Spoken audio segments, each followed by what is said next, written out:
Alarm shattered the silence at 5 a.m., its shrill tone cutting through the stillness of the dark room. James stirred under his blanket, his body stiff and heavy, his eyelids fighting to stay shut. The cold air nipped at his face as he rolled onto his back, staring blankly at the ceiling. The thought came, the same one that whispered every morning, just stay in bed. It would be so easy. Warmth, comfort, no struggle, but comfort had never changed him before, and it never would. He sat up slowly, rubbing the sleep from his eyes. His legs protested as he swung them out of bed, muscles sore from yesterday's leg day. He could feel the fatigue deep in his bones, that dull ache that reminded him how much he'd pushed himself. For a brief moment, he questioned why he kept doing it. Why he kept waking up before dawn to put himself through pain no one else cared about. But then the answer hit him the same way it always did, because no one else would do it for him. He muttered to himself, "Get up, mate. Nobody's coming to save you." It wasn't motivation anymore, it was a reminder, almost a command. The floor was cold under his bare feet as he shuffled to the mirror. He looked at his reflection, hair a mess, dark circles under his eyes, body still far from perfect, but behind the exhaustion was something different now. Determination, a fire that refused to die, no matter how many bad days came his way. He splashed his face with cold water, grabbed his worn-out hoodie, and stepped out into the early morning darkness. The London streets were quiet, damp from a light drizzle. Streetlights cast long shadows, and the hum of the city was faint, like it was still asleep. James pulled his hood up and began the walk to the gym, each step crunching softly against the pavement. Every morning walk felt like a test, a battle between who he was and who he wanted to become. By the time he reached the gym, the world was still half asleep. The air inside was heavy with the smell of iron, chalk, and sweat. Machines stood silently in rows, and the distant thud of weights echoed like thunder in the stillness. To most people, this place was just a gym. To him, it was a battlefield. He didn't talk much when he trained. He didn't post about it. He didn't take pictures or brag. He came here for one reason, to fight himself. He stretched his arms, rolled his shoulders, and began loading plates onto the barbell. Each clang of metal was like a challenge. The weight looked heavier than usual, and that was the point. He stood there for a second, hands gripping the cold steel, feeling the tremble in his fingers. His reflection stared back at him in the mirror, eyes burning, jaw tight. He whispered under his breath, "Go hard or go home." It wasn't just a gym phrase. It was a life rule. The first representative hit him like a storm. The bar pressed down on his shoulders, his legs shook, and every muscle screamed in defiance. His lungs burned, sweat stung his eyes, and his mind shouted, "Stop. Enough." But another voice, stronger and louder, pushed back, "Not yet. You've got more." He fought for every inch, every rep, every breath. It wasn't graceful, it wasn't pretty, but it was real. When he finally racked the bar, his whole body trembled. His chest rose and fell rapidly, heart pounding like a drum. He looked up and caught his reflection again, not smiling, not celebrating, just breathing heavily. That was the face of someone alive. He sat down on the bench, head hanging low, sweat dripping onto the floor. Around him, the gym had come to life. A few regulars nodded in his direction, recognizing that familiar look of exhaustion and triumph. No words needed, just mutual respect between those who chose struggle over ease. As the session went on, he pushed through every set with the same mindset. No shortcuts, no excuses. His body hurt, his mind fought back, but that's exactly why he came. He didn't want easy. Easy was what kept him average all those years before. He wanted resistance, pain, growth. By the time the session ended, the sun was starting to rise. A thin golden light crept through the gym's front window, hitting the sweat on his arms like small sparks of victory. He packed his bag, zipped up his hoodie, and stepped outside. The city was awake now, cars passing, people rushing, coffee cups in hand. He watched them for a moment, then smiled to himself. They don't know what it feels like to win before the day even starts. He wasn't judging, just realizing that the hard path had already separated him. He was walking a road most people didn't even see. On his way home, he passed by a bakery, the smell of fresh bread filling the cold air.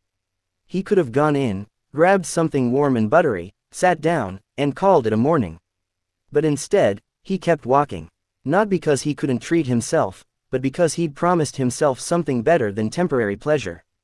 He wanted to earn every comfort through struggle. When he finally got home, his clothes were damp with sweat, and his body felt like it had been through war. He poured himself a glass of water, sat at his small desk, and opened his journal. The pages were filled with scribbles, quotes, reminders, reflections from each day. He picked up his pen and wrote slowly. Discipline will break you before it builds you, but that's the point.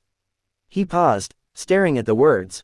They weren't just motivational lines anymore, they were his truth. He'd felt that breaking point, the mental cracks, the physical exhaustion, but he also knew what came after: strength, clarity, purpose. He closed the journal, leaned back in his chair, and looked at the clock. It wasn't even 8 a.m. yet. Most people were just waking up. He'd already fought his battle for the day and won. As he switched off the lamp beside his bed, he felt a quiet satisfaction settle over him. He wasn't where he wanted to be yet, not even close, but he was moving. Slowly, consistently, relentlessly. Lying down, he whispered into the stillness. Tomorrow, we go again. And as his eyes closed, the fire inside him stayed lit, small, steady, and unbreakable. Weeks turned into months, and James began to see real change. His reflection no longer looked like the tired, uncertain man who had started this journey. His shoulders were broader, his eyes sharper, his movements more confident. But beyond the physical transformation, something deeper was happening. His mindset was evolving. The go hard attitude had bled into every part of his life. Whether it was work, diet, or personal goals, he approached everything with the same no excuses discipline. But that kind of intensity came at a price. His mates had stopped calling him for late-night outings. He'd see their messages pop up on his phone: pub plans, football matches, weekend trips, but he'd swipe them away. The gym came first. He'd hear the teasing comments: "Bro, you're turning into a machine," or "You've changed, mate." They meant it as a joke, but it hit differently. They didn't understand that to change your life, you had to become someone new. Then came the hardest part, the day his girlfriend walked out. She'd sat across from him at the small kitchen table, eyes wet, voice trembling. "You don't talk anymore, James. You don't smile. It's like you're married to the gym." He tried to explain, tried to tell her that this was more than lifting weights. It was about fighting demons, about not being the same lost man he'd once been. But she just shook her head. "I loved you for who you were, not for who you're trying to be." The door closed softly behind her. The sound lingered like an echo he couldn't escape. For a while, everything around him felt hollow. The gym became quieter, colder. Even the clank of weights sounded different. But he kept showing up. That was his rule: feelings or not, pain or not, you show up. You put in the work. Because emotions fade, but consistency doesn't. He started doubling down, training harder, sleeping less, pushing his limits further. He told himself it was all for progress, but deep down, he was running from something.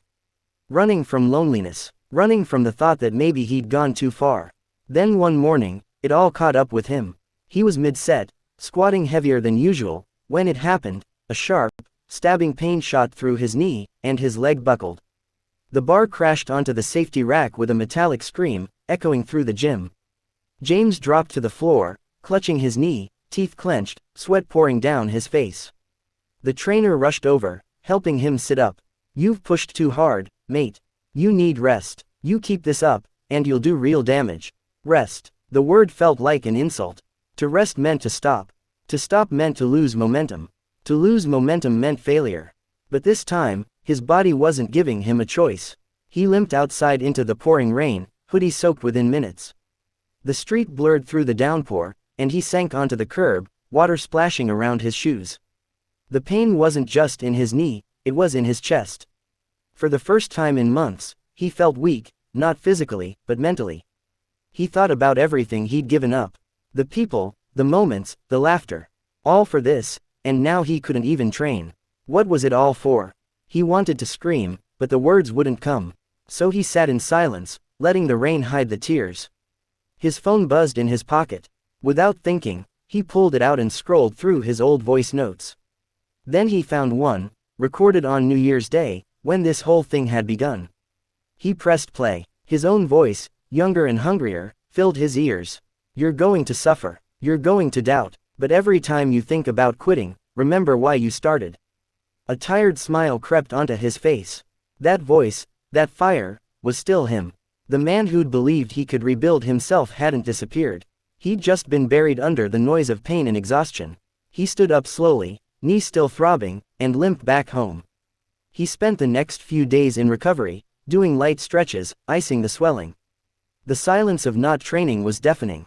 But it also forced him to think. Maybe, go hard, didn't mean self-destruction. Maybe it meant resilience. The ability to adapt, to rise again smarter and stronger. He'd been treating the mindset like a weapon, but maybe it was a shield, something to protect him, not punish him. So he changed his approach. Instead of heavy lifting, he started swimming, low impact, high focus. Each stroke through the cold water felt like meditation. No noise, no weights, no ego. Just breath and movement. Slowly, he began to heal, physically and mentally. He started reading more, journaling deeper. The gym had built his body, but reflection was building his mind. He realized that rest wasn't weakness, it was strategy. Even machines needed maintenance. Weeks later, his knee began to stabilize. The pain dulled, replaced by strength. He could finally walk without limping. But more importantly, he could think without anger. He'd learned something vital, that the go-hard mindset wasn't about breaking limits once, it was about rising every time they broke you. The rain, the loneliness, the injury, it had all served a purpose. It stripped him down to the core, to the part of himself that couldn't be shaken. He no longer trained to prove others wrong or to fill the void. He trained because it reminded him who he was, someone who refused to stay down. As he looked in the mirror one morning, a faint scar of memory in his eyes, he said softly, "You didn't fall behind, mate. You just learned how to rise properly." And with that, the fire reignited, not wild and reckless like before, but controlled, steady, and stronger than ever. The air inside the gym was electric that morning, humming with the sounds of effort, the steady rhythm of treadmills, the metallic clatter of weights, the low grunt of determination. James stood in front of the squat rack again, exactly where it had all begun a year ago. December 2026, the end of a brutal, beautiful journey. His hands tightened around the cold barbell, chalk dust swirling through the air like smoke. He'd been here hundreds of times, but today felt different. Today wasn't about proving something. It was about becoming something. He'd spent the last year breaking himself down and building himself back up, through early mornings, late nights, injuries, and isolation. There was no crowd to cheer for him, no trainer shouting in his ear. Just him and the bar, as it had always been. The gym had become his sanctuary, his battleground, his mirror. He loaded the plates, heavier than ever before.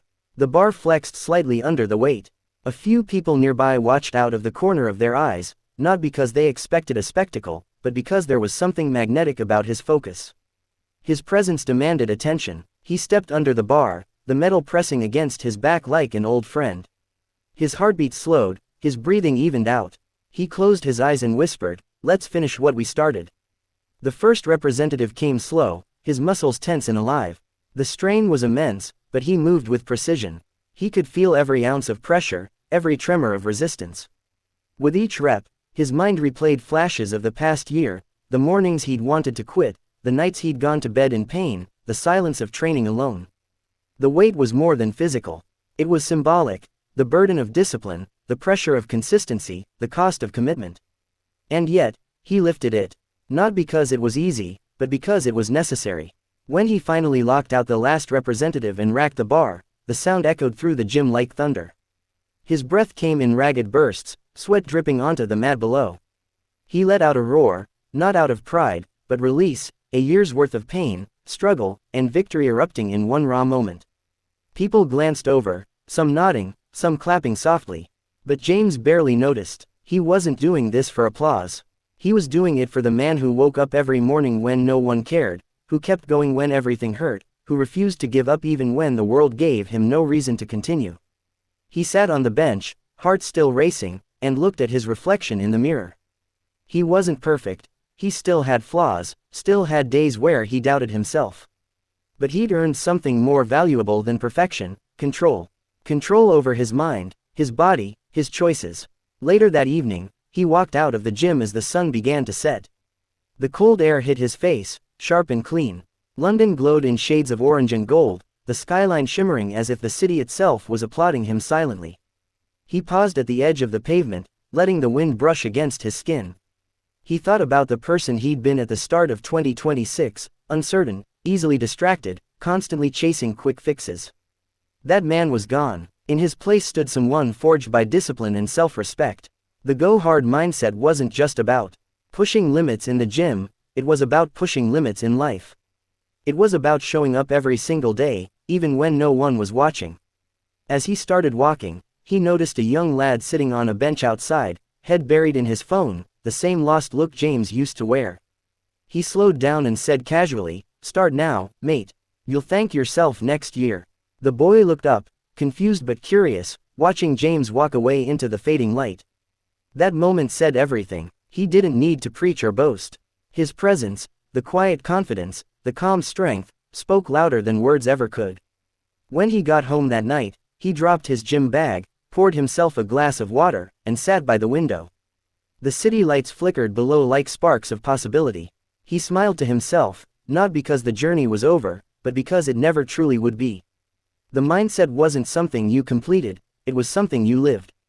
He leaned back, whispering under his breath, "Go hard, always." And somewhere deep inside, he knew this wasn't the end of his story.